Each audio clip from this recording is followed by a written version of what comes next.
মাননি বৃদ্ধিৰ দাবী জনাই অসম ৰাজ্যিক অংগনবাড়ী কৰ্মী আৰু সহায়িকা সন্থাই 2011 চনৰ পৰাই শান্তিপূৰ্ণভাৱে বিভিন্ন প্ৰকাৰৰ আন্দোলনৰ কাৰ্যসূচী পালন কৰিব লগা হৈছিল।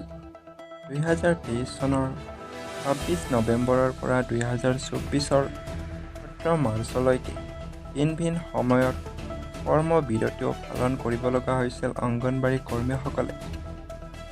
2024 26 ফেব্ৰুৱাৰীৰ পৰা 17 মাৰ্চলৈ সকলৰ ধৰ্ণাস্থলীত 21 দিন ধৰি দিনে নিশাই বহি ধৰ্ণা কাৰ্যসূচীও ৰূপায়ণ কৰিব লগা হৈছে।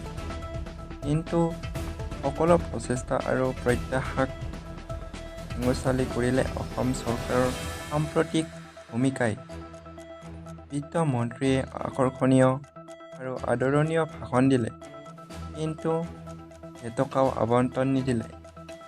এনে প্ৰেক্ষাপটতে আমি অহা 21 মাৰ্চত দিছপুৰ চলো কাৰ্যসূচী ল'বলৈ বাধ্য হৈছোঁ বুলি অংগনবাড়ী কৰ্মীসকলে উল্লেখ কৰে আৰু 21 মাৰ্চত দিছপুৰ যাত্ৰা কৰে অংগনবাড়ী কৰ্মীসকলে।